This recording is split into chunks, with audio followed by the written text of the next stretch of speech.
sir? Good day sa atin. So, ito about sa Apitech. Ayan, sa mga Apitech user. So, para ito sa mga gusto magkaroon ng backfire, yung kulay blue or kulay red. So, unahin natin yung kulay blue. Ayan. So, ito para sa mga open pipe. Sa mga stock pipe kasi bihira ito napapalabas kasi may mga division yung stock pipe. So, gagawin natin, after natin makalibration na, kailangan natono na yung motor bago natin gawin to. So, after calibration, after na matono ng maayos, una-una kasi gagawin natin bago lahat yun, read all data So, wala naman ako issue dito. So, gagawin ko lang dito, mag-open lang ako ng file ito. Ayan. Hintay lang natin yan na mag-open yan. Yan. So, lumabas yung file natin. Halimbawa, ito na yung file natin. Yung unang table, dito sa baba, ignition degree. Yung pangalawa, yung injection TPS. So, yan lang naman ang tinutono natin Ayan. Sa map, huwag kayong magtutono. Ayan, huwag nyo magtutono niya. Dapat dito lang, ignition saka injector. So, gagawin natin yan para mapalabas natin yung blue fire doon sa ating pipe. Open to open pipe.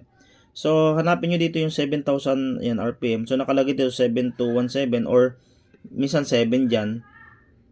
Pwede na i-calibrate yan kung gusto nyo i-calibrate. Gawin yung eksaktong 7,000. So, gagawin nyo lang dyan, i-highlight nyo lang yung pababa. Ayan So, pag na-highlight nyo yan, makikita nyo yung value dito sa taas. May nakalagay dito na 81, 80, 79. Kumbaga, gawin natin kalahati niyan. Or, pwede din gawin dito, kung 80 to, so ilagay natin dito, lahat dito ay 40. Ayan. So, 40. Ayan. Pwede natin ilagay dyan, 40 lahat. Then, dito sa next table, ito ay sa, dito muna tayo sa injector yung ginawa ko yun na injector. Baka kasi magkamali kayo, baka sa ignition agad kayo mauna. So, dito muna tayo sa injector TPS. Then, sa pangalawang row, 0 nyo lang. Ayan. Then, dito sa next row, medyo mataas dito ng konti. Ayan. So, pwede natin gawin dito, 50. Ayan. Ayan. Dapat 50 rin dito sa baba. Ayan. Then, save nyo na. Then, testingin nyo kung ano maging epekto. Sa Apitech naman kasi live tuning to Once na ginalaw mo to, mag-i-effect agad yan Okay? So, yan yung para sa blue fire. Ngayon, injection, naggumawa ka nito ng trick. Tapos, medyo kulang yung effect. Pasok ka na sa ignition. Same din. Pagpasok mo na ignition, same din ang value. Dito sa 7,000 na to, 6,000 na kasi itong isa So, ganun lang gagawin natin. Pagpunta natin dito, ayan. Pwede tayong gawin dyan, kalahati din yan. So, 30 nakalagay, lagyan din yan 15. Dito naman, next value, 0. Ayan. Yun lang. Dito sa next value, 0 din. Pwede yung gawin nyo, 0.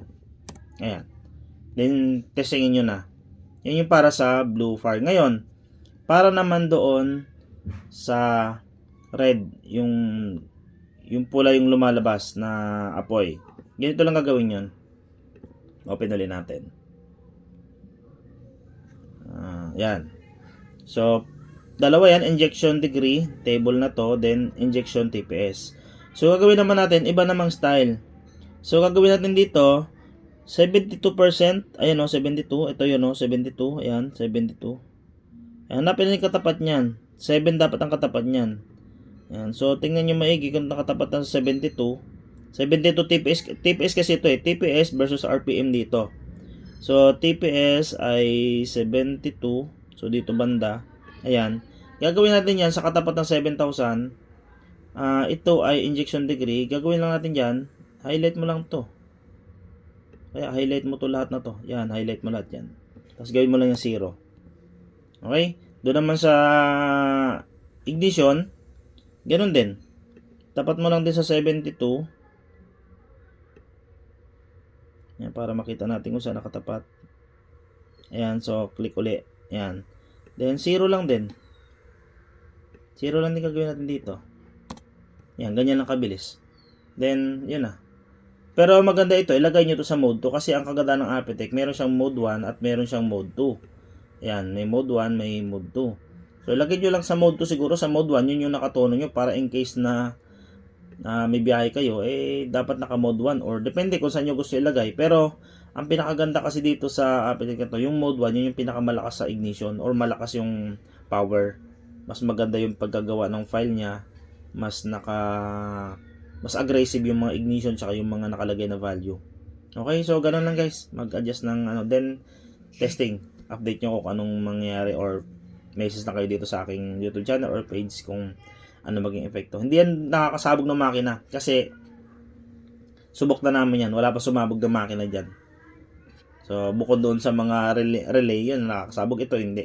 Hindi siya nakakasabog. Kasi, ang degree nito, kahit isiro mo yun, may laman pa rin fuel. Okay? So, magandang araw sa ating lahat and bye-bye.